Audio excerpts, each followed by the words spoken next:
Assalamualaikum warahmatullahi wabarakatuh. Alhamdulillahilladzi ja'ala Ramadan bisahri siyam. Asyhadu an la ilaha illallah al-malikul alam wa asyhadu anna Muhammadan abduhu wa rasuluhu sayyidul umam. Allahumma shalli wa sallim ala hadin nabiyil karim bisri wa alan.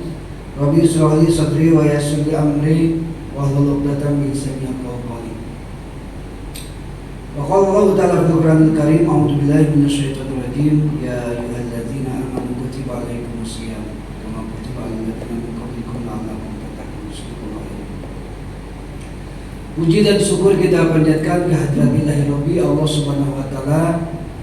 Alhamdulillah wa syukurlah, pada malam ini kita masih dinaungi oleh rahmat Allah, diliputi oleh nikmat-nikmat dari iman Islam, sehingga kita memaksakan diri dari rumah masing-masing menuju masjid ini dalam rangka sholat maghrib berjamaah, dan insya Allah dilanjutkan dengan kajian.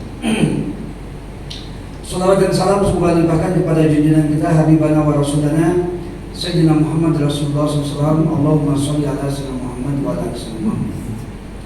Hadirin kaum muslimin rahimakumullah, sesuai dengan permintaan jamaah, malam ini insya Allah kita akan membahas fikih Ramadan. Kalau dilihat dari kitabnya, ini dari mulai halaman 114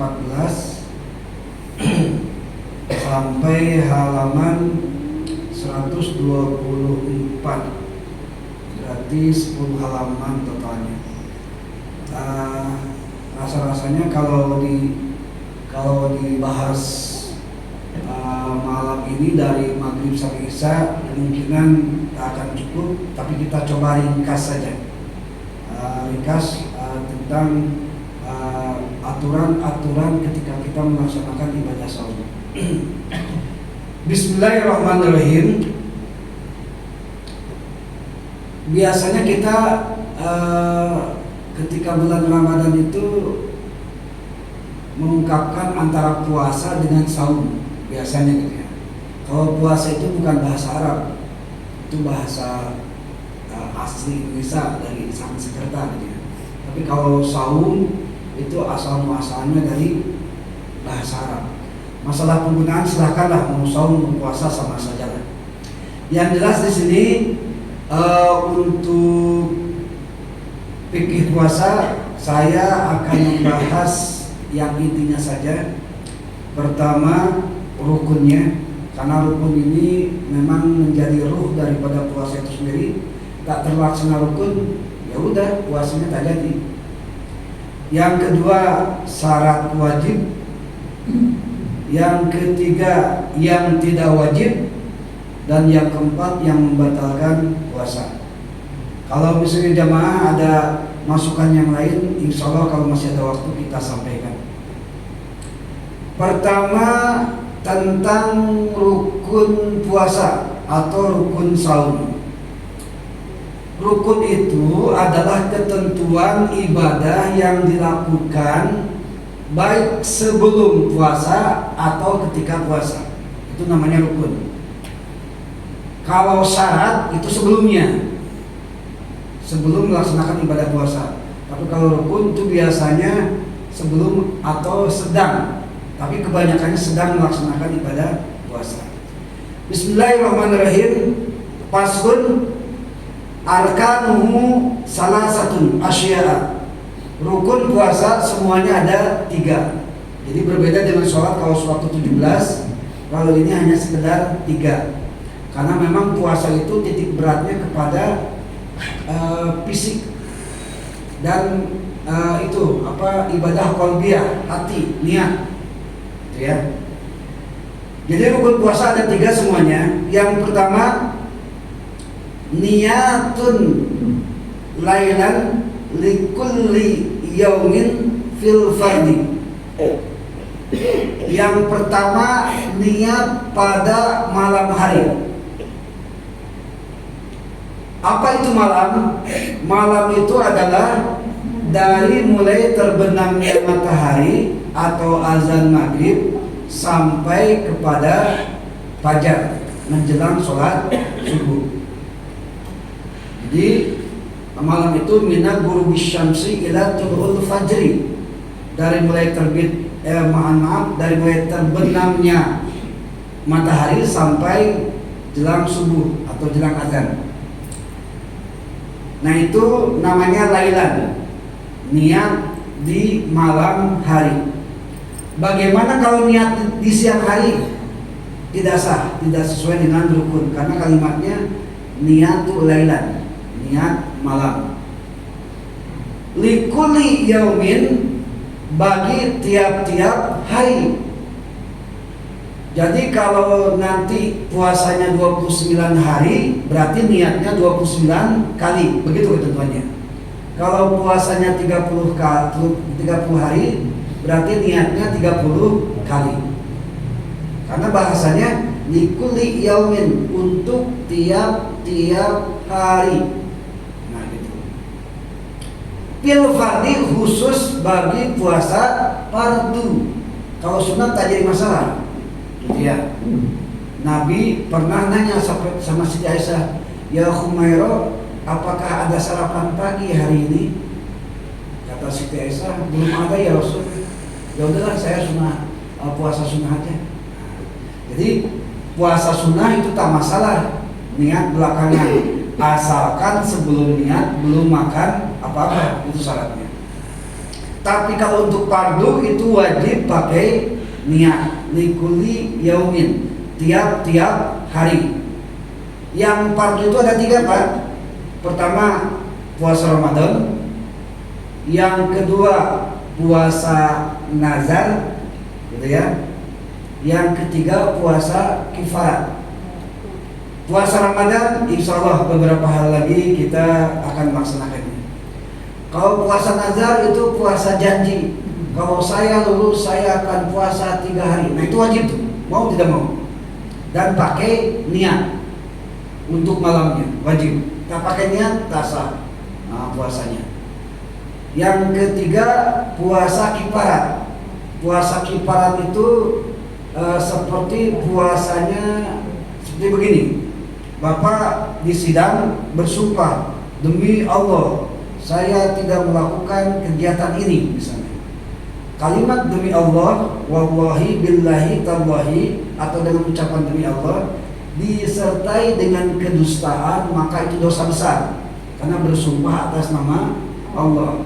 Maka taubatnya harus puasa 3 hari berturut-turut, wajib. Dan itu namanya puasa kifarat. Anak-anak muda kita kayak jadi kebiasaan, demi Allah, padahal itu hati-hati gitu ya. Hati-hati betul. Kalau demi Allah sekali lah 3 hari itu puasa, demi Allah 2 kali ya 6 hari itu, kalau disertai dengan kedustaan. Kita kembali lagi ke puasa Ramadan. Jadi niatnya itu tiap-tiap malam untuk tiap-tiap hari. Nah sekarang bagaimana bunyi niatnya? Ya kita udah semua paham lah ya. Nawaitu sauma ghadin. Itu ya, an-adai fardhi sahri ramadhana hadis nanti yang lengkapnya ya. Imanan wa ihtisaban fardhu lillahi ta'ala. Untuk niat, ingat ketika diucapkan di sini terawih habis doa kan niat bareng-bareng bayar. Nah kalau diucapkan itu sunat. Yang wajib itu di dalam hati. Jadi bapak nyimpan niat, nginapkan niat malam itu di dalam hati, bukan diucapkan. Adapun mengucapkan itu tak salah. Bahkan wa talaffuha sunnatun, mengucapkan niat adalah sunnah. Seperti kita sebelum sholat, usolli fardhu maghribi, Allahu Akbar, itu sunnah. Ketika ngomong usollinya, yang wajibnya itu di dalam hati. Nah gitu. Kalau niat puasa, ya, ketika bapak ibu selesai berjamaah tarawih, ketika mengucapkan nawaitu shauma ghadin, dibarengi, diiringi dalam hati, niat aku besok puasa bulan Ramadan fardhu karena cukup segitu. Kalau tak memahami kalimat nawaitu shauma ghadin an-najai fadisai dan sebagainya. Bagaimana kalau lupa niat? Malam pertama nawaitu shauma ghadin, malam kedua nawaitu shauma ghadin. Pas malam ketiga ibu nggak tarawih, otomatis nggak bareng-bareng kan sama imam niat bareng. Nah, lupa pokoknya. Sampai bahkan mungkin sampai menjelang subuh tak niat-niat di dalam hati gitu ya. Yang penting antara maghrib sampai menjelang subuh lah. Tapi lupa tak niat, maka tetap wajib puasa. Tetap wajib puasa hari itu, dan nanti setelah lebaran di bulan Syawalnya wajib diqadha. Kalau lupa. Bagaimana kalau supaya tidak lupa? Pakai niat untuk selama 1 bulan. Nah gitu.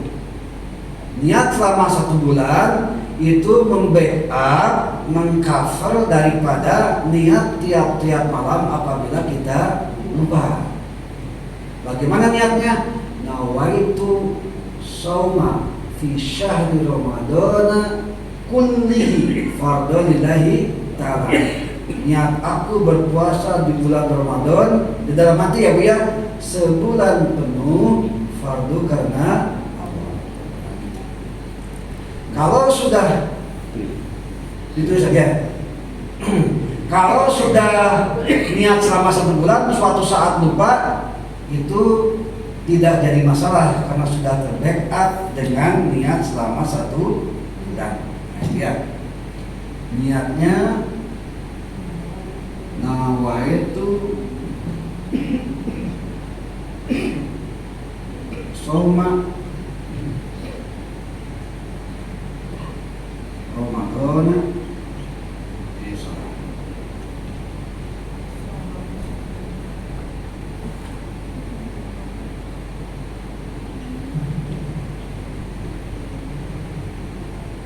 kullihi fardhu lillahi ta'ala.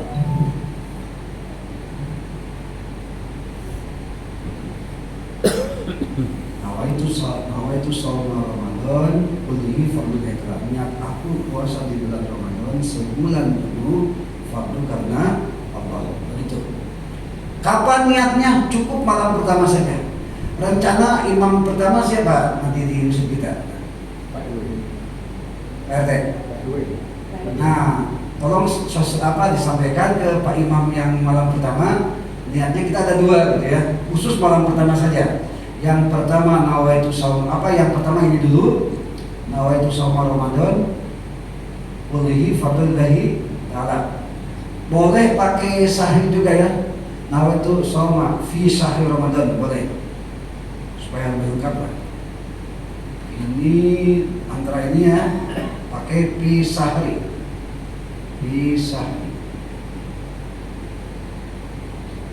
Nawaitu shauma fi syahri ramadhana kullihi fardhu lillahi ta'ala. Jadi dipimpin oleh imam yang malam pertama bareng-bareng. Nawaitu shauma fi syahri Ramadan kullihi fardhu lillahi ta'ala. Diiringi dengan di dalam hati niat aku berpuasa di bulan Ramadan sebulan penuh fardu karena Allah. Nah, itu untuk niat 1 bulan. Nah sekarang menurut Imam Asy-Syafi'i ketika sudah niat selama 1 bulan gitu ya, menurut Imam Asy-Syafi'i maka baginya tetap itu niat tiap-tiap malam. Baginya tetap niat untuk tiap-tiap malam. Di ajli sauma laisa mamnu'an syar'an. Yang selanjutnya kalimat daripada Imam Asy-Syafi'i itu bukan Imam Asy-Syafi'i, selanjutnya Imam Malik itu menyatakan niat selama 1 bulan penuh cukup, tak usah niat lagi tiap malam. Sekarang pertanyaannya kita kemana? Kita tetap mazhab Imam Asy-Syafi'i. Niat untuk malam pertama 1 bulan, selanjutnya niat untuk tiap-tiap malam. Nah, gitu ya. Kalaupun ada pendapat yang lain, perbedaan pendapat, yang penting sahur itu sama dengan niat, ya silakan aja. Asal betul ada bahasa minimal ya. Minimal ada bahasa nawaitu shauma Ramadan, ini khusus yang 1 bulan kulihi dan fardhu. Itu minimal. Ada 5 kalimat ini. Nawaitu shauma Ramadan kulihi fardhu. Minimal itu tersirat di dalam hati. Wajib. Seperti hanya niat sholat, usolli fardhu maghrib cukup 3. Usolli fardhu maghrib. Kalau salah rakaat itu mau tersirat di hati atau tidak tak jadi masalah. Tapi memenuhi niat minimal 3 kalau dalam sholat. 3 kalimat usolli, fardhu dan sholat apa, maghrib, duhur dan sebagainya. Kalau dalam ibadah puasa itu tersirat dalam hati niatnya. Puasanya, puasa apa? Ramadannya selama berapa? Selama sebulan. Dan fardu, bukan sunat. Fardhu lillahi ta'ala, fardan ya. Seperti itu. Baik, hadirin kaum muslimin rahimakumullah, itu yang pertama untuk rukun puasa, yaitu niat. Untuk niat ada yang ditambahkan atau ditanyakan, silakan Bapak Ibu. Sebelum saya lanjut ke rukun yang kedua. Ada yang ini, ada yang mana? Ramadoni. Ini ya, saya coba di Sahih Ramadana.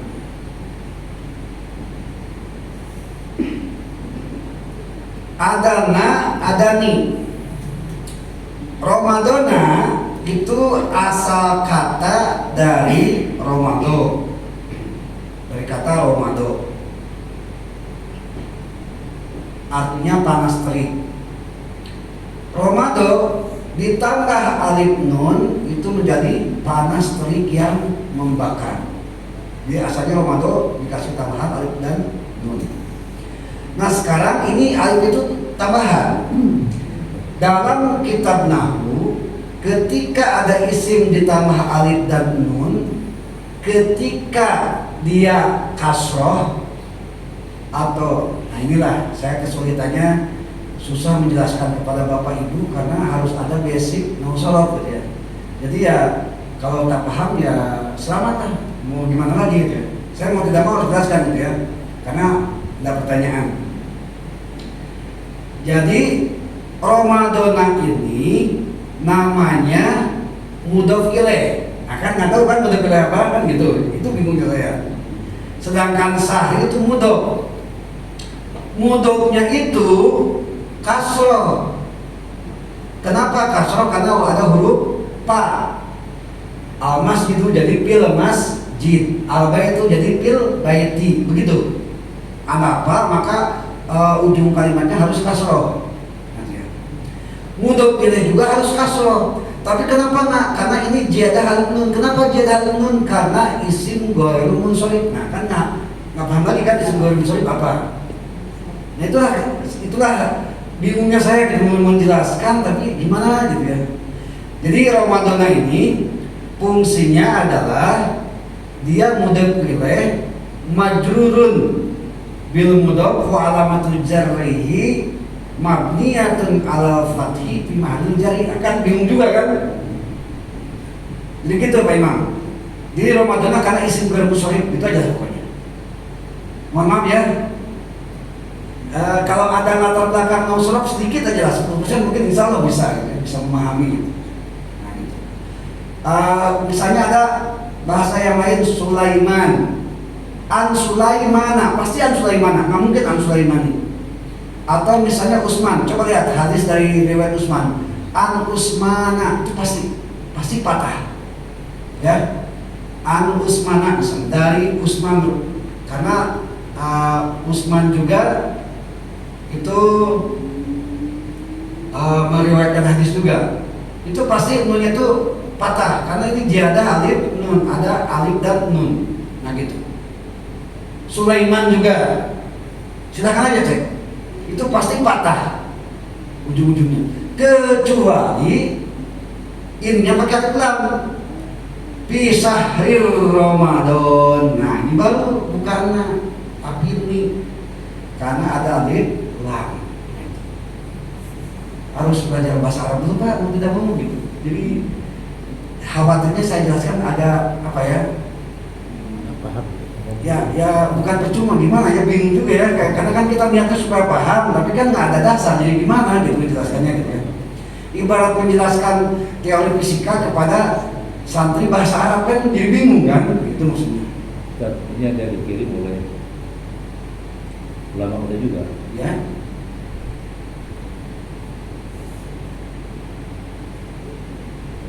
Assalamualaikum warahmatullahi wabarakatuh. Alhamdulillahi wa kafa. Wassalatu wassalamu ala sayyidina Muhammadin Mustafa wa ala alihi wa sahbihi ahli syuhri wal wafa. Amma ba'du. Dipecat ya.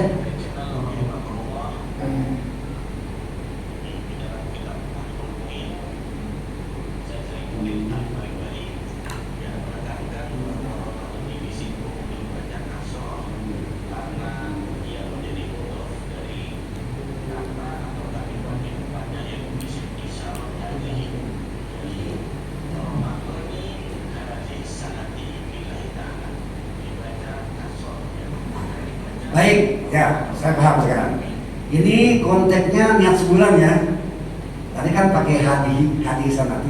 Mama pengen. Nah, ini ada hadi sanati nggak Pak? Coba lihat. Ada ya. Nawaitu soma Ramadan, nawaitu soma fi sahri Ramadan, kullihi fardhu hetara. Ada kan? Kalau niat yang tiap-tiap bulan, nawaitu soma budin an adai fardis syahri Ramadana hadihi sanati.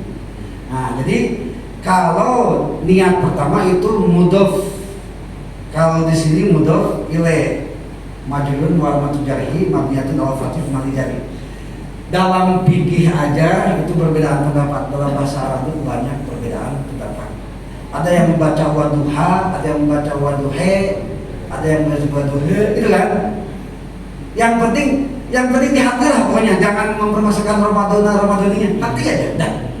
Karena nanti terlalu panjang, saya target harus selesai masalahnya. Itu ya Pak Imamnya untuk sebenarnya. Jadi ini kalau untuk pertama ini niat sebulan memang tak ada hadis nanti gitu ya.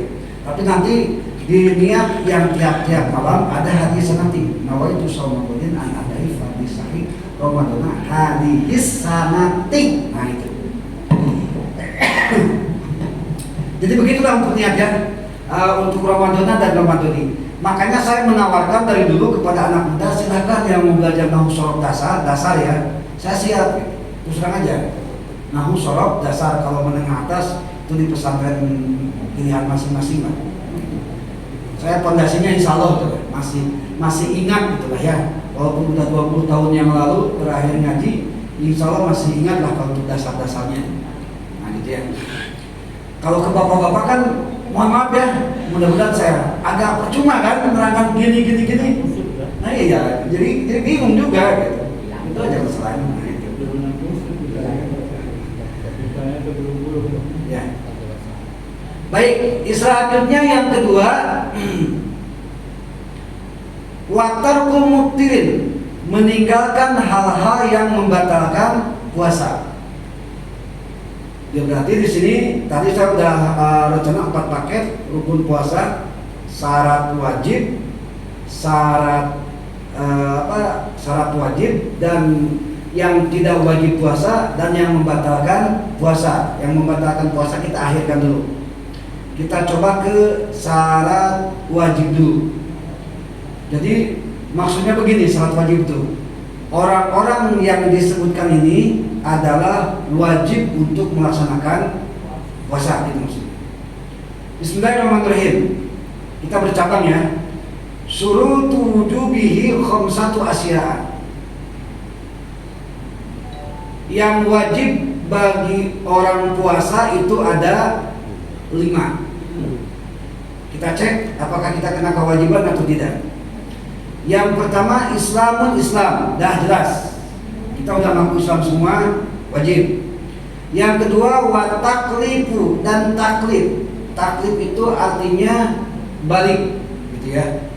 Balik dalam pengertian pertama tamam sa'asara tasanatan fidakari wal unsa, usia cukup 15 tahun. Ibu bapak punya anak 15 tahun wajib puasa, jangan sampai tidak puasa, kan begitu. Yang kedua wal ihtilam lidzakari wal unsa litis'i sinin, yang mimpi jima walaupun usianya masih 9 tahun apalagi lebih. Jadi bapak ibu yang punya anak 9 tahun ke atas kalau sudah mimpi jima tolong kasih tahu, wajib tuh puasa, gitu maksudnya. Jadi yang pertama Islam, yang kedua balik. Kalau yang belum balik itu tidak wajib. Yang wajib adalah orang tuanya mengajarkan cara berpuasa. Nah, gitu. Beda ya Pak ya? Sini ngajar anak kecil ya. Jadi begini, soalnya takut disalah artikan gitu ya. Jadi memang tidak wajib, tapi yang wajib itu orang tua mengajari anaknya melaksanakan ibadah puasa. Kalau tidak diajari nanti pas balik gimana, kan itu masalahnya. Sholat juga demikian. Makanya kewajiban kepada anak untuk puasa, ngajari puasa itu kias daripada kewajiban sholat. Kata Nabi SAW, murru asobia bisolati idza balagha sab'a sinin. Perintahkan oleh kalian, kata Nabi, kepada anak-anak kalian yang umurnya 7 tahun sholat. Nah, gitu. Berarti ini kewajiban siapa Pak? Kewajiban orang tua. Perintahkan anaknya. Jadi bapak main suruh sholat. Itu Nabi yang menegaskan. Puasa pun demikian. Anak-anak kita suruh puasa, belajar. Walaupun misalnya puasanya hanya sekedar sampai duhur, sampai asar, kan gitu, tak jadi masalah. Yang jelas kewajiban kita adalah mengajarkannya. Nah, gitu. Nah, lanjutnya hadis, wa idza balagha asyara sinin, kalau sampai 10 tahun tidak sholat, tidak mau sholat, fadribuhu, maka pukul. Nah itu masalahnya, agak keras dalam Islam itu. Jadi kesimpulannya, kewajiban puasa, kewajiban sholat, didik anak mulai usia 7 tahun. Nah gitu maksudnya. Berarti kalau usia sekolah, usia SD kelas 1 lah ya. Nah, mulai 1 SD silakan wajibkan oleh orang tuanya kepada anaknya puasa atau sholat. Kalau perlu iming-imingi, tak apa-apa. 1 kali sholat 1000, 2 kali sholat 1000, nggak jadi masalah. Karena kan anak memang begitu ya. Ya percis sama kita kan sering diiming-imingi kan. Kalau puasa nanti dapat pahala di surga kayak gitu ya. Ya malu lah kita di hadapan Allah mungkin masih anak-anak. Ya silakan. Kalau dia misalnya sudah balik, sudah mimpi apa semua, tapi dia belum hitam. Belum hitam. Jadi kewajiban hitam itu tidak ada hubungannya dengan kewajiban puasa dan sholat. Khitan itu adalah kewajiban sebelum melaksanakan sholat, karena faktornya faktor toharoh, kebersihan. Makanya khitan itu sebaiknya sebelum anak tamyiz. Tamyiz itu adalah kondisi anak dia sudah paham mana benar mana salah, gitu.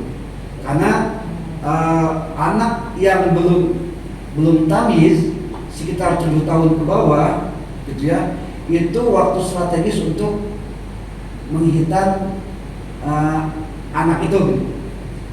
Jadi kalau belum dihitan itu tak ada hubungannya dengan kewajiban, tetap aja diwajibkan. Bukan diwajibkan anaknya, kewajiban orang tua menyuruh. Hati-hati ya Pak ya, cara memahaminya. Bukan anaknya yang wajib, tapi orang tua mewajibkan ke anaknya.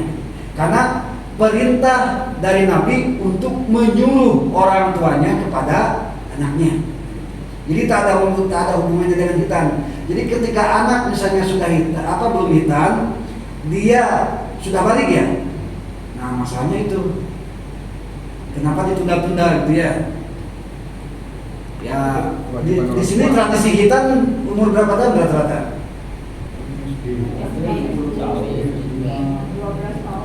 12 tahun ada ya? 15 tahun itu dia.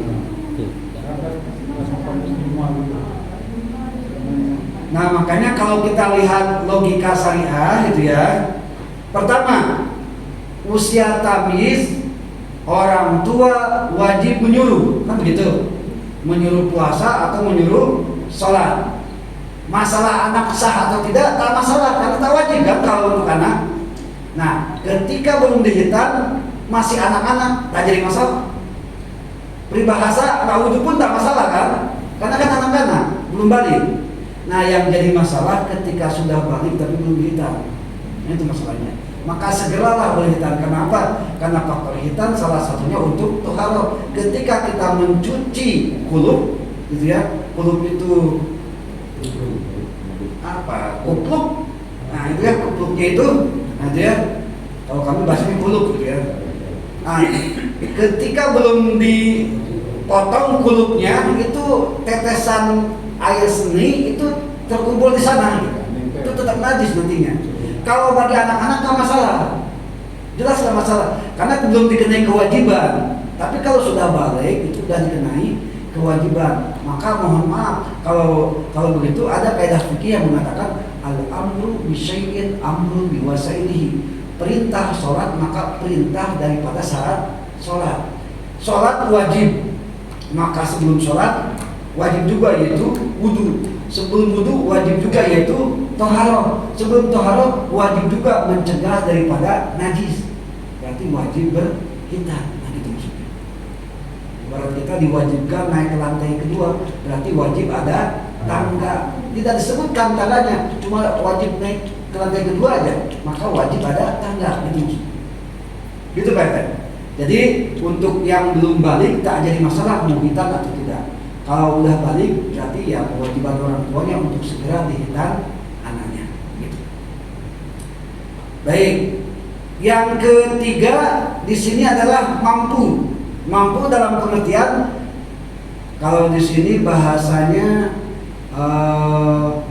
wa itu kotu, kuat melaksanakan ibadah puasa. Mampu di sini memang dia punya kemampuan ketika menahan lapar dan dahaga dari mulai subuh sampai maghrib.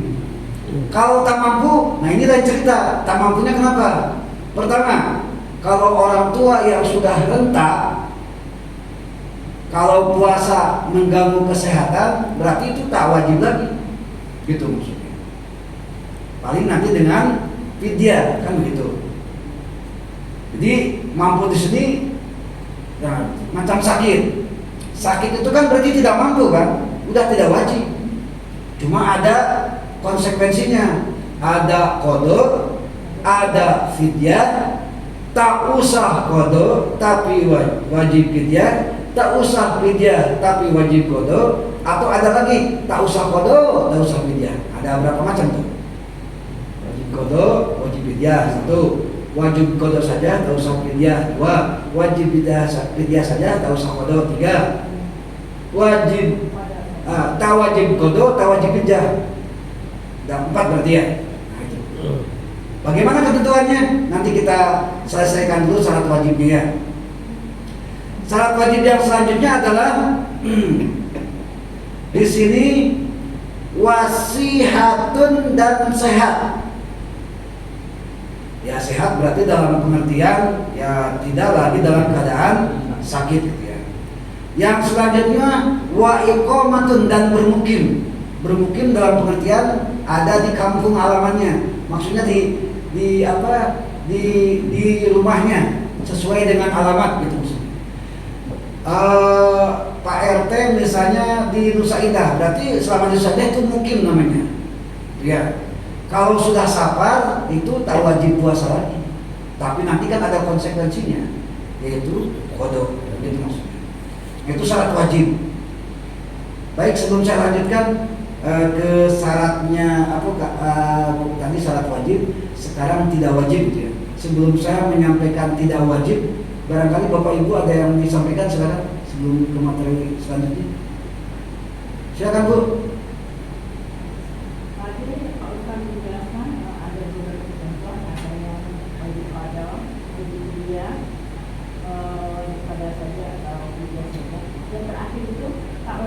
Tak wajib kodok, tak wajib media. Ya. Baik. Itu orang gila dan anak kecil. Kalau pun tak puasa mereka tak wajib kodok, tak wajib media. Nah, gitu ya. Memang demikian kan? Orang gila tak wajib kan? Ketika dia tak puasa, tak usah kodok juga, tak usah media juga. Namanya orang gila. Makanya ketika ada yang tak puasa, Bapak Ibu jangan marah-marah. Ya. Dia tak puasa, jangan dulu cek dulu, mungkin dia lagi sakit, begitu. Oh enggak sakit, sehat kok. Oh mungkin dia perempuan lagi head. Masa head berkumis? Masa head berkumis berarti laki-laki. Oh mungkin dia lagi bepergian kan gitu. Enggak lah, lagi bepergian. Oh mungkin dia orang gila. Dah, gitu aja pokoknya. Jadi kalau ada orang yang tidak puasa ya di antara 5 itu pokoknya. Kalau nggak head, ya mungkin dia bepergian, mungkin sakit. Nah, yang terakhir ya mungkin dia orang gila gitu aja. Jadi orang gila itu tak usah fidyah, tak usah bodoh. Ya.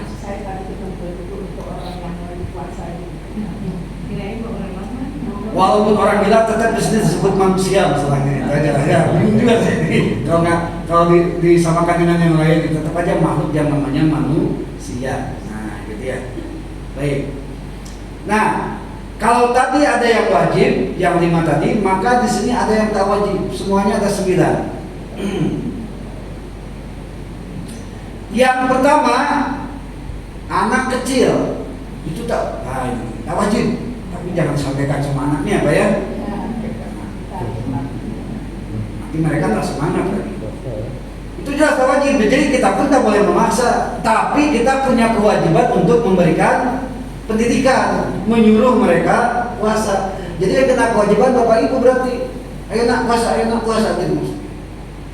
Ya cara mengajarkannya terserah, mau sampai jam 9, mau sampai jam 12, mau semampunya terserah lah. Yang penting suruh, kan gitu. Nah, itu tidak wajib, tidak dikenai kewajiban. Yang kedua, orang gila. Tadi yang ditanyakan Ibu, kenapa orang gila tidak wajib? Karena akalnya tidak sempurna. Sedangkan syarat puasa itu harus berakal. Nah itu. Maka anak kecil dan orang gila itu di satu kelompokan karena sama-sama akalnya belum sempurna. Jadi kalau ada anak-anak teriak-teriak, ganggu sholat itu ya biarkan aja. Mereka kan akalnya belum sempurna. Yang harus ditegur ya orang tuanya. Kenapa bawa anak degil gitu maksudnya. Jadi anaknya nggak usah dipersalahkan karena ini namanya juga anak kecil. Ya. Gitu. Baik.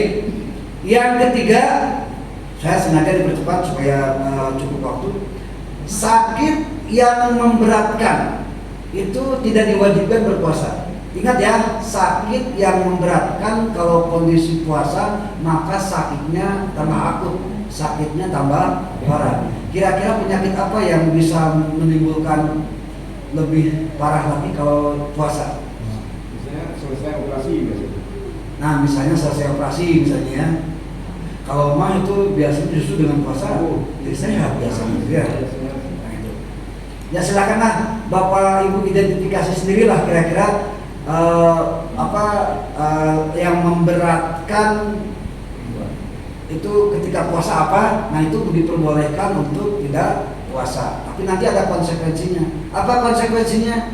Wajib qada, kecuali sakitnya diperkirakan oleh dokter bakal terus menerus. Alhamdulillah ya, kita mau salah sama-sama. Ada kan penyakitnya yang sampai meninggal kan, nah gitu. Nah, kalau diperkirakan kata dokter ini penyakit nggak ada obatnya nih, kayaknya bakal terus. Nah, itu bukan qada lagi kalau itu, tapi ya. Bagaimana dengan orang tua kita yang sudah meninggal?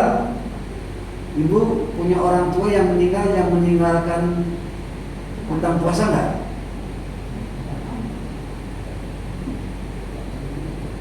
Nah, di sini hadis Nabi yang diriwayatkan oleh Imam At-Tirmidzi, man mata wa alaihi asyam at-ima anhu makana yaumi miskin. Ada dua pilihan ya. Yang kedua, man mata wa alaihi syam soma anhu waliyu. Yang pertama itu fidyah yang dilakukan oleh ahli warisnya. Yang meninggal ayah atau ibunya, berarti ahli warisnya siapa? Anak-anaknya kan gitu. Yang kedua itu man mata wa alaihi syam soma anhu waliyu. Barang siapa yang meninggalkan hutang puasa, maka wajib diqada oleh ahli warisnya. Saya mau tanya sama Bapak Ibu, pilih yang mana, pertama atau kedua? Masih yang pertama ya rata-rata. Di sini hadis pertama diriwayatkan oleh Imam At-Tirmidzi, hadis kedua diriwayatkan oleh Bukhari Muslim. Itu masalahnya. Berarti lebih kuat hadis yang kedua. Maka kalau Bapak Ibu punya keluarga dulu orang tua meninggalkan hutang puasa, silahkan diganti, dikodoin sama anaknya. Tapi kalau kira-kira tak mampu, berarti ya pilihan kedua, silahkan dengan fidyah. Berapa ukuran fidyah? 0,6 kg beras atau seukuran harga itu, atau memberikan kepada miskin makanan selama selama 1 hari itu dengan kondisi mengenyangkan.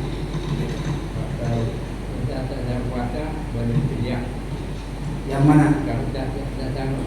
Dan tak sanggup puasa. Itu yang tak sanggup puasa ya disamakan dengan yang sakit terus menerus. Yang tak sanggup puasa itu misalnya karena orang tua atau karena sakit, itu dulu. Karena orang tua berarti silahkan dengan fidyah, gitu ya. Asal orang tuanya masih hidup ya, berarti kan dia sakit gitu ya. Bukan sakit. Ya orang tuanya udah tak mampu, kalau udah berumur gitu. Silakan fidyah kalau itu.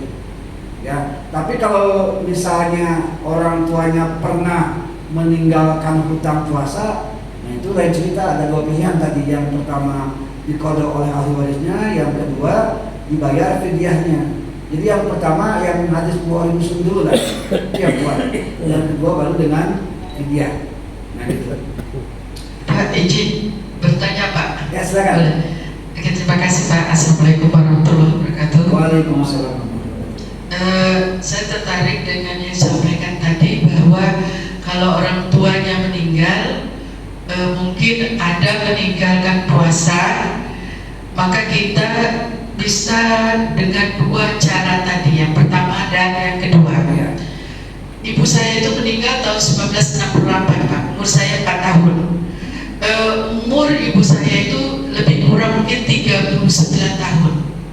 Melahirkan adik saya yang terakhir nomor 5, saya nomor 2. Nah jadi ingin saya tanyakan selaku ahli waris, usia saya sekarang hampir 63 tahun. Ini baru pertama Pak saya mungkin dengar. Kira-kira saya selaku ahli waris ini punya kewajiban ya Pak ya, punya kewajiban untuk rasa saya waktu itu beliau meninggal baru lahiran, meninggal karena melahirkan adik saya, otomatis kan dia meninggalkan puasanya, hutang puasa. Cara saya dan dengan saudara saya kalau ingin membayarnya kira-kira gimana Pak? Karena itu salah satu harus saya selesaikan. Kadang saya ahli warisnya. Terima kasih Pak. Ya baik. Nah sekarang pilihannya dua, ibu mau mengkodonya atau bayar fidyah. Kalau bayar fidyah sesuai dengan hadis at-Tirmidzi, kalau bayar kodo dengan Bukhari Muslim. Silakan, mau fidyah atau kodo? Kalau saya bayar fidyah berarti saya hitung dari kapan? Ya baik. Sekarang ada hitungan nggak berapa hari meninggalkan puasanya? Itu masalahnya. Dari tahun 1968 Pak. Bukan, sekarang nggak usah dihitung, 68 aja. Oh iya gitu. Iya, 68 aja. Oh berarti ada nggak kan setiap nggak mungkin lebih dari 30 hari kan ya? Nggak mungkin ya? Nah, gitu. Setiap tahun pasti ada tinggal karena kan dianggap masih belum menopause ya Pak. Ya. Nah, itu. Berarti kalau setahun pasti ada yang ditinggal paling lama 7 hari ya. Karena kan siklus head itu 7 hari. Berarti ambillah 7 hari, 7 kali 0,6 kg, gitu aja. Kali 0,6 kg beras, setengah kilo lebih lah. Atau 6 ons ya, 6 on, nah itu aja. Nah perhitungannya begitu, 6 on kali 7 hari. Bapak Ibu sebentar iklan dulu, ini kayaknya kita sholat isya agak dilambatkan ya, karena mengakomodir pertanyaan yang lain gitu. Dan untuk mengakhirkan sholat itu yang diperbolehkan 2, sholat duhur dan sholat isya, apalagi alasannya majelis ilmu. Kita kembali ya Bu ya, jadi bayar fidyahnya 0,6 kg kali 7 hari gitu aja. Karena jadi sampai sekarang nggak usah dihitung, ngapain hitung 70, udah 68 aja gitu.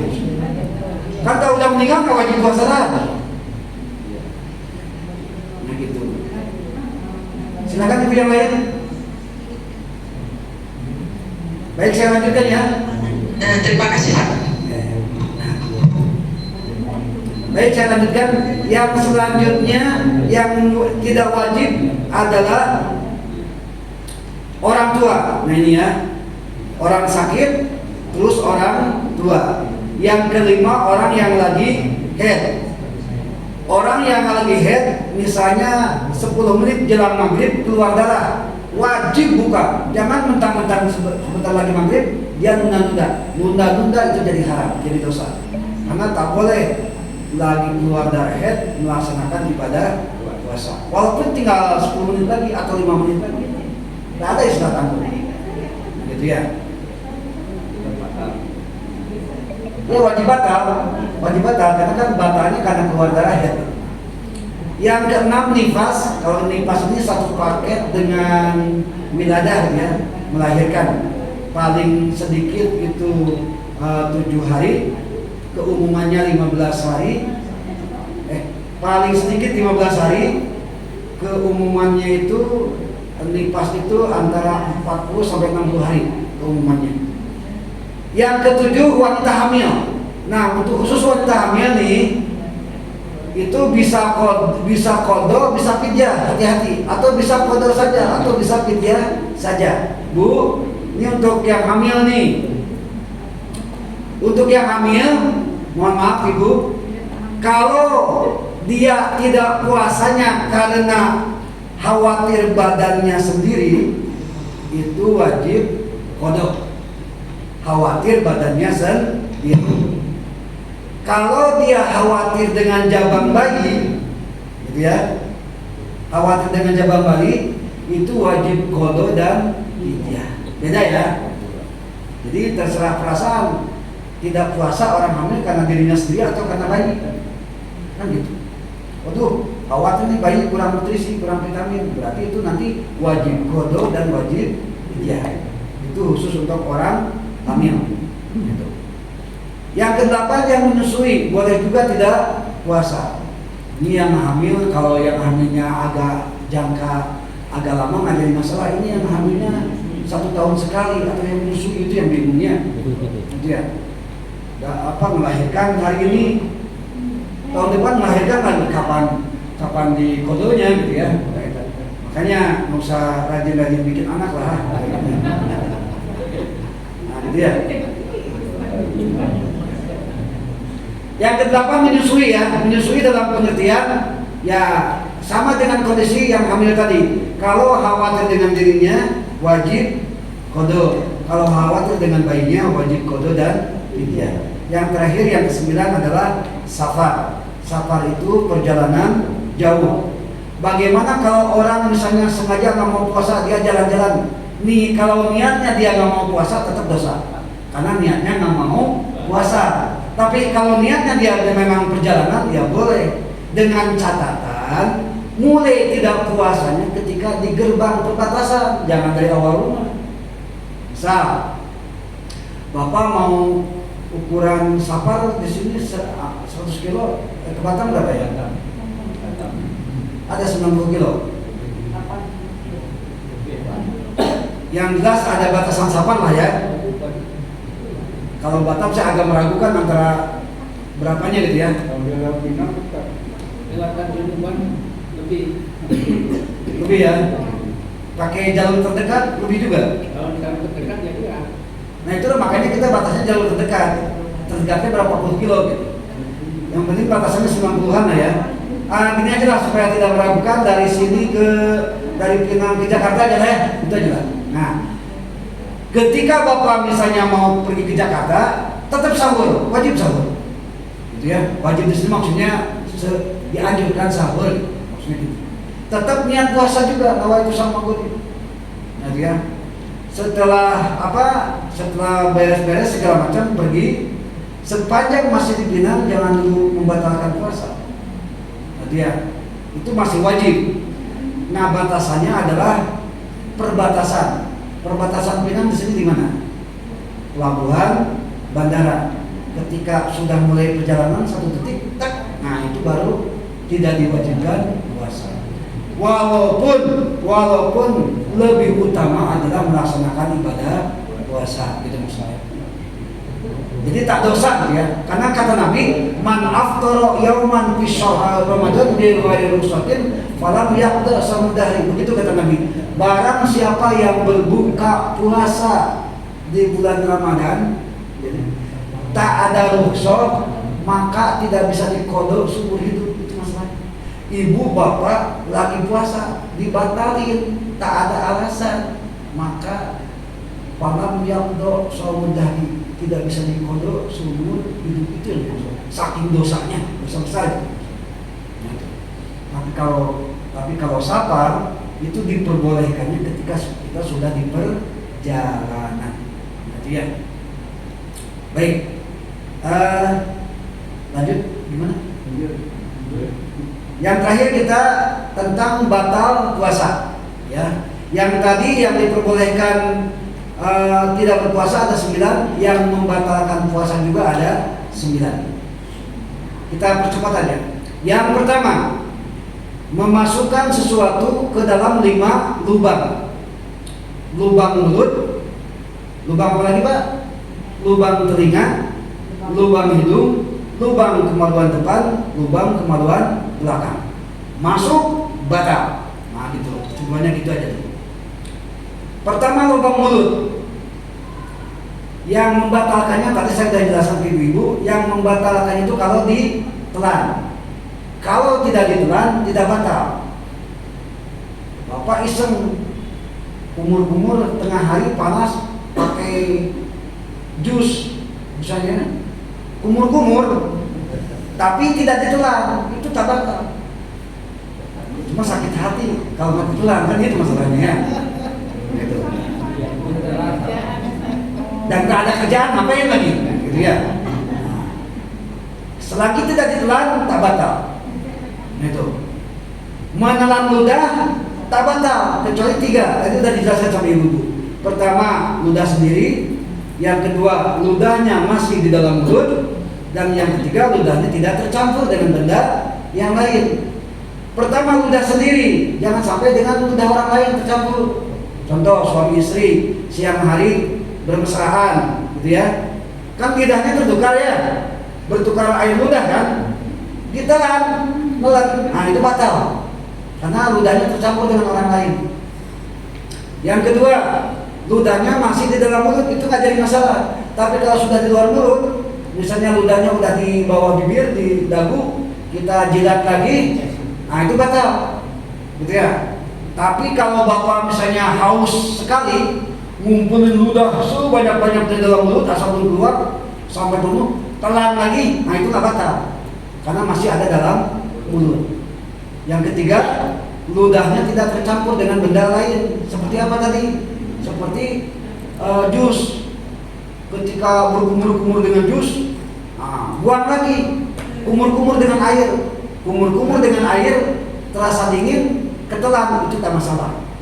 Tapi kalau kumur-kumur dengan jus dibuang, masih ada sisanya ya, ditelan, itu batal karena ludahnya bercampur dengan jus.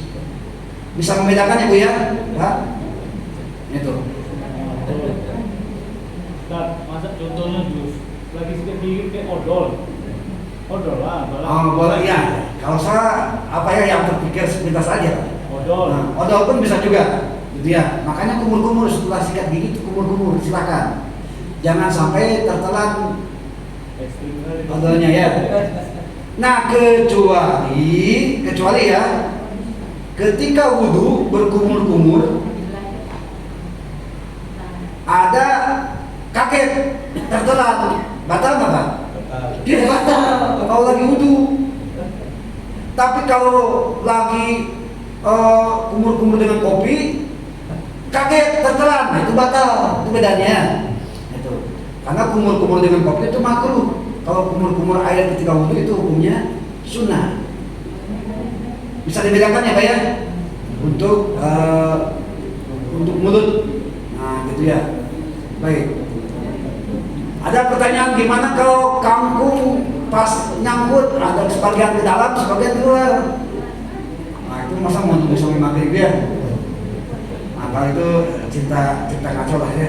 Baik, kita lanjutkan lagi. Yang pertama masuk kepada 5 lubang. Ya Bu, silakan.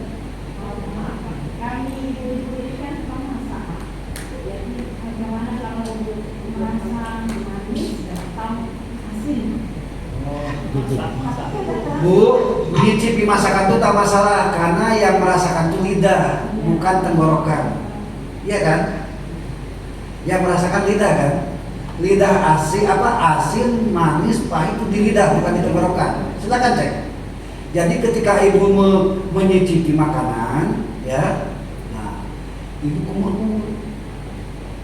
Ketika ludahnya ditelan nggak jadi masalah. Tapi ketika ibu nyicip makanan tidak kumur-kumur, suatu saat menelan ludah, batal rasanya. Nah itu masalah. Waktu pernah gitu ya udahlah ya Allah biarlah berlalu. Insyaallah Allah Maha Ampun. Itu aja ya. Baik, yang kedua lubang hidung. Nah hati-hati bagi yang wudu, lubang hidung ketika intinsab, gitu ya. Ketika masukkan air ke dalam hidung itu seperlunya saja, jangan sampai ke ujung hidung, jangan sampai ke sedot. Ciri batanya itu kalau ibu atau bapak mengisap air terus di ujung hidung terasa panas, itu batal. Terasa panas ya, agak berdenging gitu lah. Tapi kalau tidak berdenging itu tak batal. Jadi hati-hati ketika berwudu. Lanjut, lubang telinga. Lubang telinga batasannya silahkan kelingking masing-masing masukkan ke lubang telinga. Kira-kira masuk berapa senti kelingking ke telinga? Kira-kira aja. Misalnya satu buku ini ya, satu garis ini, nah itu tidak batal. Tapi kalau ibu memasukkan cotton bud atau apa dikorek-korek melebihi kelingking itu batal. Gitu. Cotton bud itu apa? Hanya sekali lagi. Cotton bud itu kan ada kapasnya, hanya sebatas apa boleh Pak ya? Intinya batasannya kelingking masing-masing. Ibu kelingkingnya kira-kira kalau ke telinga mentoknya berapa senti? Itu aja. Harus ada bukunya panjang pula Ustaz. ya tanpa kuku lah. Dia analis. Kecil kok Pak, nggak sampai Bukan masalah kecilnya, kedalamannya. Bukannya kedalamannya kapas-kapasnya itu nggak sampai separuh ini, Ya. separuh luas ini. Nah, kalau separuh kelingking, yang penting batasnya kelingking gitu aja. Batasnya kelingking. Kelingking masing-masing ya, bukan kelingking orang lain ya. Patel betul telinganya sih. Ya, makanya dengan kelingking aja, jangan dengan ketental gitu ya. Yang keempat, masukin lubang depan. Nah, ini hati-hati nih. Laki-laki kan di ujungnya ada lubang nih. Sengaja pakai air itu batal. Gitu ya. Nggak ada kerjaan juga ya, ngapain? Kan ada lubangnya kan. Nah, di cowok atau apa di muka terus digini itu batal. Perempuan hati-hati. Untuk cebok itu cukup dengan ini nih, jari ini, yang 4 ini. Jangan pakai ini. Soalnya khawatir air tertumpuk, ketika kita cebok ada air masuk ke dalam itu, ke dalam vagina gitu ya. Mohon maaf. Itu jadi batal puasanya. Jadi cara membasuhnya pakai ini aja. Pakai ini yang 4 ini nih. Ini hati-hati juga ya sama perempuan, karena mohon maaf kalau yang laki-laki itu kecil, jadi agak khawatir lah. Kalau perempuan tuh bisa, atau misalnya memasukkan obat putihan, atau mohon maaf lagi saking mesranya suami sama istri sampai saya aja tak tega ngomongnya ya. Ya sampai masuk gitu ya, masuk jarinya itu batal puasanya. Nah gitu. Jadi hati-hati. Masukkan spidol, masukkan apalah itu batal. Nanti ya. Nah. Terus yang terakhir yang kelima masuk lubang belakang. Kayak obat apa tuh yang dimasukkan di sini? Ah, glukolak ya? Bukan glukolak. Glukolak ya? Nah itu batal ya Pak ya, ganti. Nah, dan awas, ketika ibu cebok atau bapak cebok, itu lumayan lubangnya agak besar loh. Kalau kita agak agresif, bisa saja kan dari tengah masuk, itu batal puasanya. Karena masuk lubang. Makanya supaya ikhtiar mendingan kita buang air besar dengan malam aja, jangan siang lah kalau gitu. Kalau dia mau makan. Ya kalau boleh. Kalau siang ya hati-hati gitu aja pokoknya. Pakai ini aja. Pakai Gitu. tisu aja. Pakai tisu. Pakai tisu nggak sama-sama. Asal kemarin itu udah dijelaskan kan cuma mengusap aja. Ngerti ya Bu ya? Jadi yang cebok hati-hati betul. Air itu kalau sampai masuk ke dalam, itu kan ibu pernah lihat lubang dubur ayam kan kalau ditiup, gitu kan? Lubang kita juga sama kalau ditiup. Jadi bisa menelan gitu, bisa menelan air, itu masalahnya. Hati-hati gitu ya. Itu yang dimaksud dengan 5 lubang. Saya merasa tak nyaman juga nih Isa, tapi kita masih banyak yang harus dibahas gimana? Jemaah. Ya? Oh, masalah terawih ya? Terawih juga belum ya? Kita diganti sama nanti kuliah subuh aja lah ya? Boleh. Gimana? Apa mau bertahan habis ini main kan? Enggak, masalahnya kita tak terbiasa terlalu lama. Kalau hanya terlambat 5 menit 10 menit mungkin tak masalah. Habis sholat isya. Kalau habis sholat isya kan, kalau bapak ibu mungkin nyaman lah sambil bersandar atau apa. Saya kan beda lagi kan. Oh, Memang nih bisa aja ngeliat orang. Gimana Pak Imam?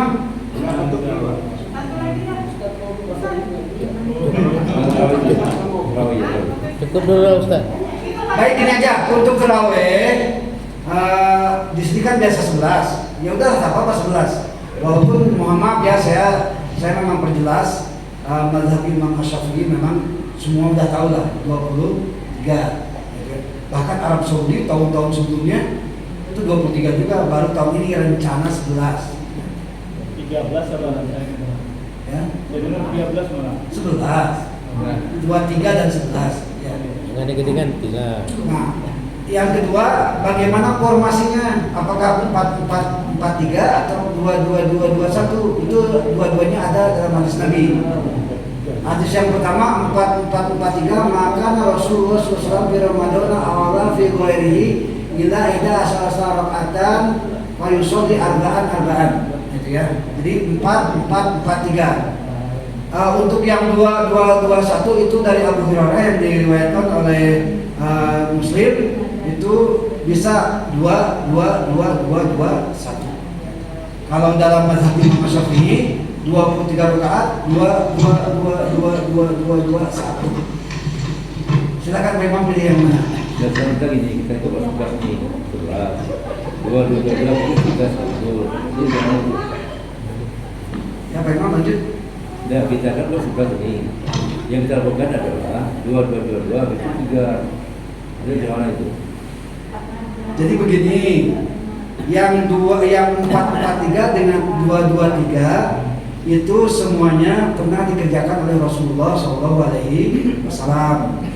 Jadi masalah hitungan rakaat silakan. Di sini biasa berapa? 2 ya udah. Al-musabat muqaddam ala nabi. Kebiasaan yang awal sudah bertahankan saja. Witirnya berapa? 3. Ya udah tak apa-apa, 3 aja nggak jadi masalah. Karena memang ada keterangan dari nabinya. Cuma yang paling kuat, maaf ya, yang paling kuat itu 23 dengan formasi 2 1. Itu aja. Kalau Bapak Ibu nanyakan mana yang lebih utama, itu aja Pak. Cukup ya Pak Imam saudara. Nanti udah semua jelas ya. Bagaimana puasa orang belum sempat mandi junub? Begini. Ya, kalau bersetubuhnya sebelum imsak, dia belum mandi junub, sah puasanya. Ini udah kita sadar belum mandi. Iya, berarti sah puasanya. Asal dia segera mandi junub, gitu maksudnya. Ya, karena kan subuh ada batas waktunya, itu aja masalahnya. Dosanya itu karena ketinggalan subuh nanti. Nah, itu. Iya, begitu aja baru sadar. Ya intinya gini Bu, ketika maaf tuh jadi memanjang lagi ya. Ketika berhubungan, kalau imsak misalnya ada tanda apa biasanya imsak itu? Sirine, itu masih bisa, aman, silakan lanjut. Ya. Tapi kalau misalnya udah mau azan subuh, Allahu Akbar, itu langsung cabut, gitu maksudnya. Mau tidak mau. Kalau tidak dicabut, batal puasanya, puasa ibarat kali kena. Nah, gitu. Kalau imsak lanjut aja apa-apa yang senyaman mungkin. Tapi kalau ketika adzan itu mohon maaf hentikan walaupun nanggung belum keluar misalnya ya. Nah, gitu. Kenapa? Karena nanti tidak sah puasanya, jadi kena puasa kifarat. Terus belum junub udah hubungan sahur tapi belum junub sampai adzan subuh sampai sampai terlambat itu tak masalah, sah. Cuma masalahnya subuhnya kapan, itu masalahnya. Gitu ya. Jadi puasa dalam keadaan junub nggak jadi masalah. Cuma yang jadi masalah sholat subuhnya kapan, karena syarat sholat subuh harus mandi. Hadirin kaum muslimin rahimakumullah, kalau dilayani nggak akan ada ujungnya ya. Udahlah kita cukupkan sekian. Insya Allah kita sambung dengan kuliah subuh. Insya Allah mudah-mudahan. Itu saja. Musikum wa nafsi bitaqwallah wallahu muwaffiqun ila aqwamit thoriq. Wassalamualaikum warahmatullahi wabarakatuh. Waalaikumsalam.